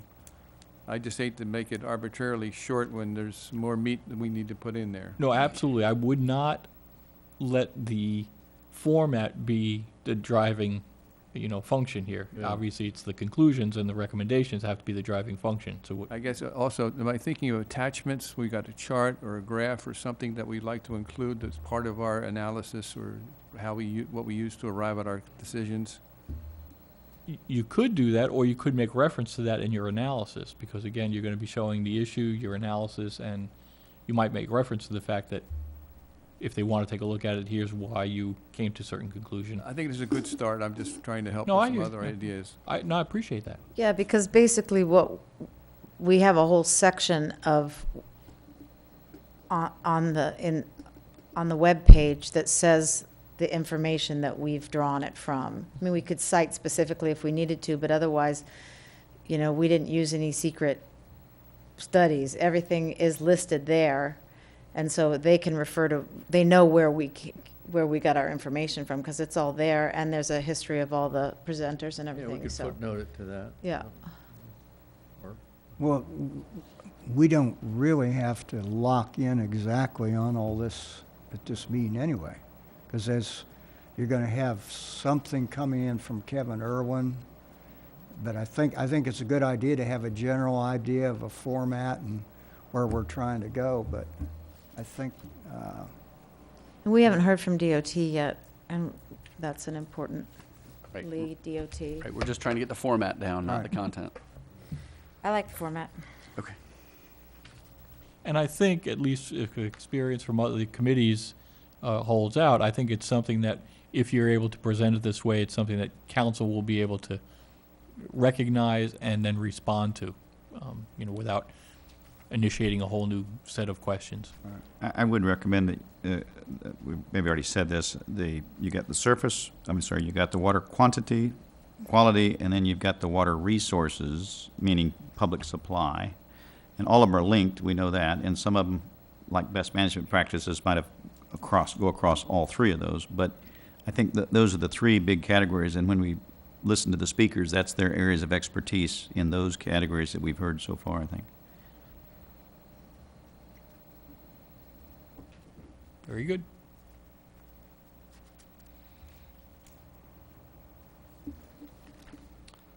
Right. Member items and reports. Oh, I'm sorry, discussion of future presentations. So as of now, this is what we're looking at through June. We also talked about what the group wants to think about doing beyond June, once you get into July, August, if you want to alternate your meeting schedules, or if you want to continue on the every other week, or obviously up to you guys. If you have any other suggestions as to where we go with presentations beyond these, Can or if we you want to pencil in our double up on the Eric Livingston. Can we pencil in our July dates and possibilities there? Yeah. I've been trying to get some feedback. I've sent some stuff out. I think only one or two of you have responded so far. I gave you a date, I Yep, know that. yes, you did. Summer vacations are coming, so we can plan around it or leave a 3-week period before we have another meeting, so we give them more time to do a vacation trip. I would suggest 3 weeks but when you get into July and August, and then try to get back to 2 weeks after that. I agree. And I'm just, so you know, I'm gonna be available. I do have one trip coming up, but it's only gonna be about 4 days long, and I'm gonna make sure it's not falling on one of our days.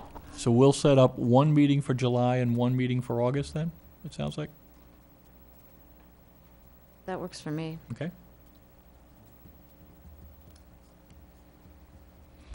We'll take a look at the responses I got in terms of availability, and then we'll get out some option dates for you on July and August. It'll be one in each. And again, if you have any suggestions as to presentations, let me know. John, and I don't know who we would get to give this, but I would like to hear a presentation on this, what the term best management practice and how that term is enforced into something that you can hang your hat on.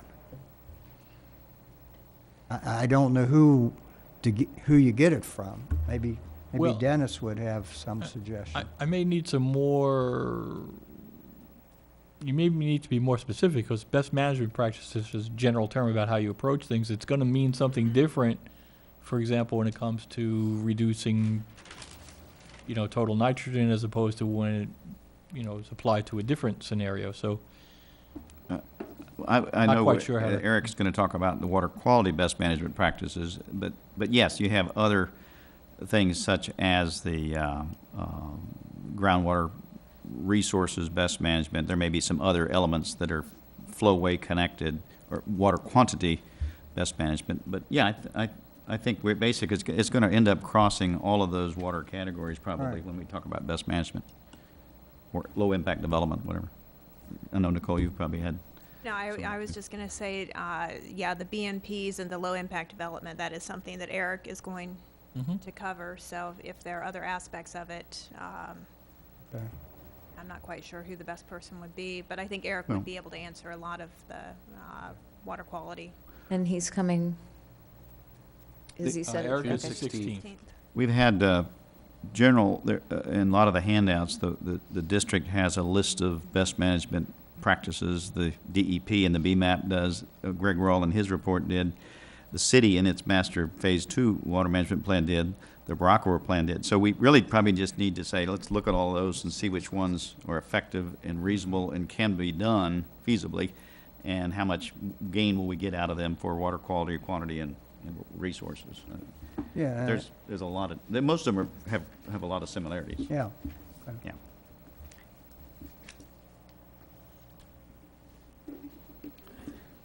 All right, member items and reports. Do we want to, before we leave that, can't believe I'm bringing it up, but what's our homework for the next meeting? It's funny. I'm open to If y'all haven't read this Jefferson Flowway and the Pine Lake, we probably should have read this before the last meeting, before the DEP meeting, but this is pretty good. Cullivan mentioned it, and then I looked, and it was on, it's always been on our task force website, but it's 130 pages, but it's pretty interesting I'm gonna stuff. cover some more about that in my item too today. So. Okay. Okay. Yeah, because it covers not just the Jefferson Flowway, it covers rehydration of Pine Lake Preserve, as well as some of the permitting aspects of it. So Title of that. Jefferson Lane Flowway, restoration. Yeah. And it's in our Je- studies. Jefferson 20 Flowway PDF. Right, it's already in the, And it's a very timely with the Cullum Bonita Trail coming up next Monday. I mean, it really fits very well into that whole area there. It's pretty interesting. What about also reading, because the mine reps will be talking about that, the mine area. You had provided to me their proposal for some of the restoration, within the mine project. I haven't had a chance to look at I that. think that's what they've got on the submission at community development now. We can supply that. Yeah, I sure. think, I mean, this is something that's in process, so I think that would be appropriate for us to review as in anticipation. Nicole, if I may, I have a point paper I was going to pass out that talks about the mine as a result of our trip out there. So maybe this is a good time, or I should wait. No, it's perfect. All right, well, I got 20 copies. Just pass them down. Basically, these are questions I put together after visiting mine, and George's kind assistance. He was a very good host and tour master. It was very interesting and informative, and I recommend everybody get out there and take a look at it. And so when the mine comes back in to talk in a week or so, 2 weeks, hopefully they will address these issues, and hopefully John will address the issues with here that the city needs to talk about.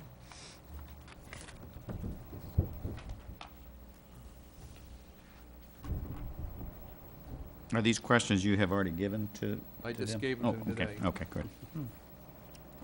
And you don't know the answers, huh? I don't know the answers. Over the cheat sheet?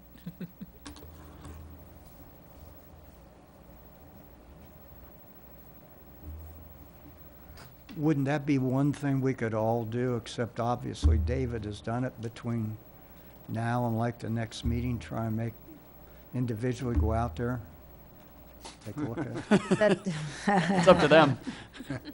Sure you had a copy, right? Yeah, I've got one. You should please come on up. You've all always been free individually to go look at the areas, so. Yeah, we would accommodate anytime you'd like to.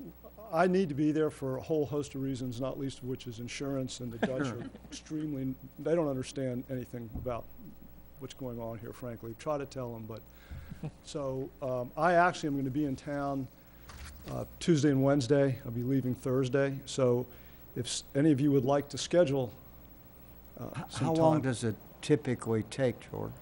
About less than an hour, weren't we? Oh, we got the full quarter's worth. Okay. How long, we were about an hour? I think it's an hour at least. So About an hour. actually, 2 or 3 of us could do it, We can't. like a Tuesday. You can't go together. I mean, it's No, fine no, with no, me, but I'm saying, you're gonna be there a good number of hours on Tuesday and Wednesdays, what you're saying? yeah, I don't have the entire days for it, but I can definitely carve out some time. Okay. And we also have, next week, I won't be here all week, but I'll have a day or so, maybe I can get over. So So, Tuesday, Wednesday this week? yes, Okay. tomorrow and Wednesday. Okay. Sorry, George. And So, George, no, I'm glad you did. and George, maybe it makes, if you're willing to provide a copy of the permit, which probably has a little bit of your reclamation obligations, not a lot, probably, and then you file an annual update. We have. So maybe the whatever latest. We have, I know, is, Well, there's a submittal of our community development right now where they're modifying the restoration plans, I believe, right? Bill, But is that related to the city or to your ERP? I mean, we'll ask the engineer the engineering questions. The modifications that are pending with the city are also reflected in a similar application to the DEP Okay, that's currently being reviewed by staff. okay. These were modifications that were made, they're minor modifications that were made to the boundaries of the excavation. That's essentially the bulk of what is being proposed. Excellent. I'm sure we'll hear more next week. But Absolutely. All right, thank you. Appreciate it. Oh, sorry, 2 weeks. Next meeting, I should say. Thank you.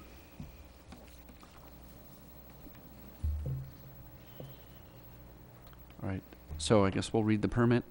Hopefully if we can get a copy of that, and then the Jefferson Flowway. That'll be our homework. And then the mine, the restoration application? Right, yeah, all that, All right, sorry. okay. That's what I mean by the permit and the application for the restoration. Got it. Small reading list. All right. Do we want to talk about these other things that were handed out? Yeah, I want to, when you get to mine, I want to talk. Just in terms of what you found on your desk there, three handouts. One was in response to some of the information from the Water Management District in response to some of the questions that Fred had brought up. Another packet is information from Public Works about a question that came up about what water monitoring we're doing beyond DEP sites. So you should have a breakout from that attached to a map. And then the third is an article that I read over the weekend that I thought might be of interest to the group if you missed it, about potential development in the DRGR area up in the county. Again, just because we're kind of looking at what's going on around our borders that might affect what you folks are looking at, and that jumped out at me as something that might be of interest. So those are the three handouts that I am apologizing for getting to you at a late date, but they all came up Friday or since, and there you go. And you haven't heard back from Julie yet? No.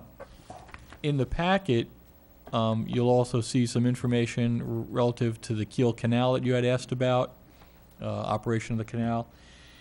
And then when it comes So you're to... in staff updates now. We're not there Oh, yet. I'm but sorry. Go ahead, go ahead, go ahead. Did I jump down already? You did, but go ahead. And then the last one had to do with some good news that we got. Hopefully, it'll make it past the governor's signature, won't be vetoed. But assuming it doesn't, we will be receiving some funding for one of our Public Works water quality projects that we had on our list that you've already reviewed. And as you can see, between things like that, things like some of the TMDL grants through DEP, things like you've heard from Richard Farrar about what we're doing with the Restore Act, we're actively out there looking for as many funding sources as we can for the water quality and water Good. quantity projects that Great. we've got on our list. So, You'll need it. so far so good. We've been fairly successful. What's the water quality project that would be funded? In the downtown area off of Feltz. Oh, there. okay, yeah, the Mhm. Pelts. Well, that's, now you received that money. Well, it's made it through the budget. We haven't gotten Oh, okay. the governor's signature on the budget yet, but assuming it Okay, doesn't that get was vetoed. that was the announcement that Right. came out. It was just through the, okay, budget. Excuse me, John, can I ask what the takeaway is from this list of all permits? What do you expect me or expect us to, I don't know. That was one that Fred had asked for. what am I supposed to do with it? There's just an endless list Like- of projects. Once I take a look at it, I'll tell you. You didn't give him a copy? He's got a copy. Yeah. He's got a copy, yeah. All right, I've You got should one. have a copy in I the got bag. one, yeah. Okay. What do I do with it? Is it okay if I give you the information at the next meeting? Unless you want to do something with right this second. No? That's all right. All right, Dave, did you want to talk about your comments to the, Very shortly, Phase two. basically, I enjoyed the report because it had definitions. Since I'm on this learning curve, it was really helpful to have a series of definitions. So, Very helpful. very helpful. And that's was my takeaway. It was informative, and I actually learned something. Hopefully, I can remember it.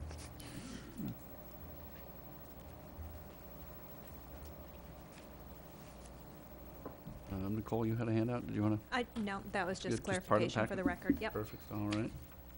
All right, and Colin, you've got, Yeah, this one I handed out is just a curriculum vitae of Serge Thomas, PhD. He's a professor at the FGCU, and he came really highly recommended for one of our, This, yes, this is a potential invitee that we should have in here, I think, after hearing a little more than what's mentioned on here about him. And I talked briefly to Greg Rawl about him and a few other people that have seen his PowerPoint presentation. I think he'd be really just another really good presenter for us, which we could put on our list of people to invite.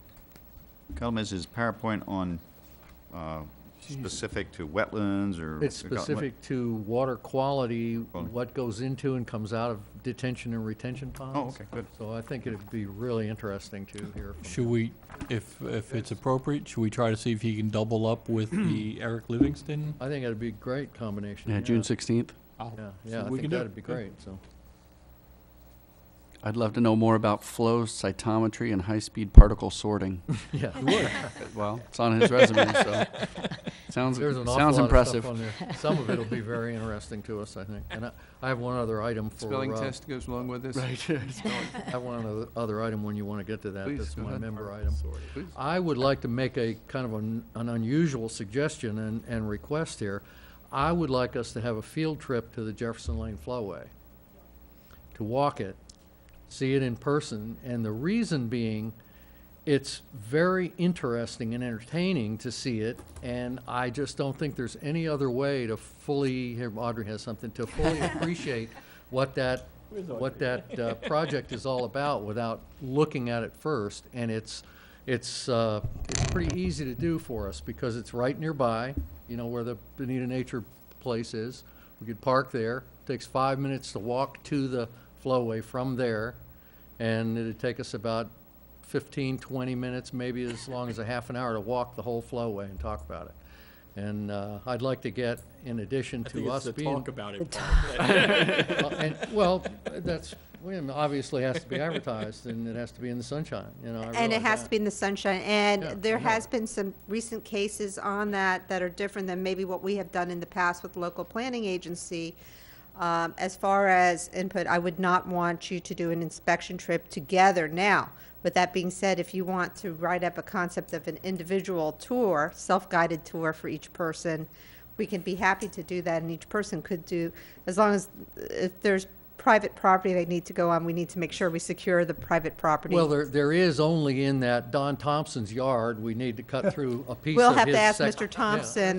We don't need to do that. I certainly, yeah, I don't want to ask a lawyer, you know, can we go through, or Yeah. cut through his It's very lawn easy without to make asking. the arrangements. We. Yes, I think he would be accommodating, but it would have to be individual, and then bring it back to your meeting to discuss. Well, we could do it that way. There's no way for us all to do it together? No, sir. I sent a memorandum on that issue. It's too risky. Yeah. Yeah. I mean, If you I've- want me to talk Wellfield, I'll be happy to do so now, too.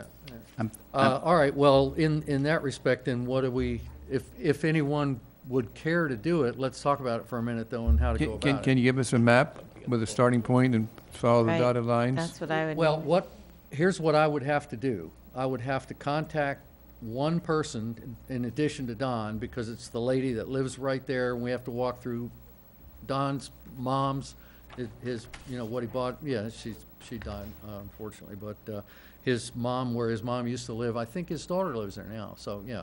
His daughter's property and this lady that lives next door there, whose name I'm forgetting right now for a minute, but I know her. And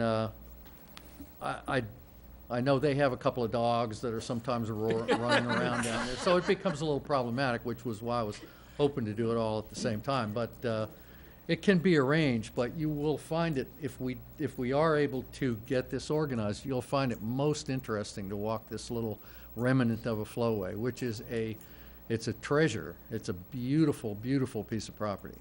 And Well, it has huge cypress trees, huge oak trees, all natural, extremely windy, high banks, and it's as close as you're ever going to come to being able to get a filter marsh for free.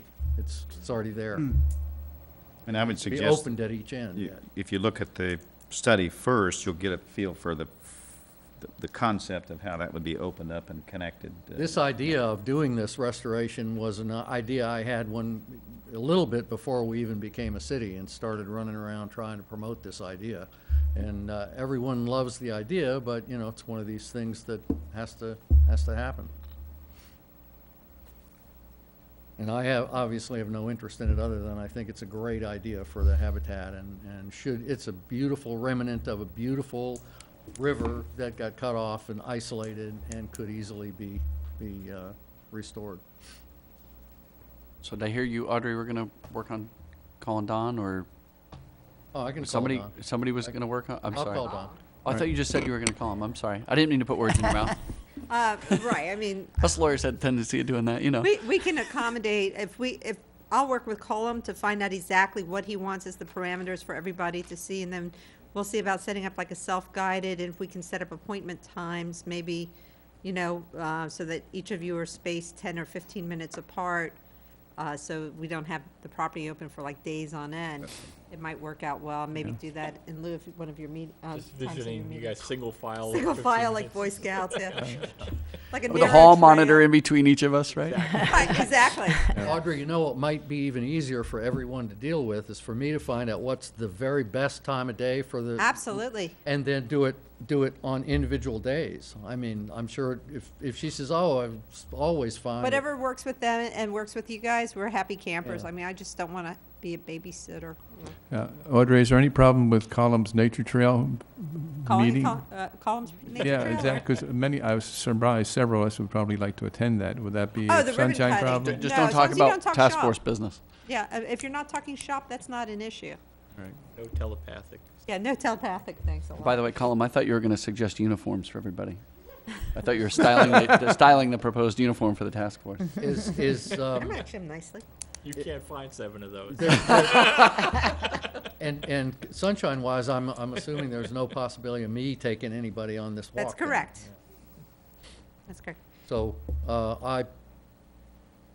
We'll work out the logistics of it. yeah, we'll work it out, and we'll get a little map together. You could train a guide, and then the guide could take each one of us individually. Yeah, Bobby Lee.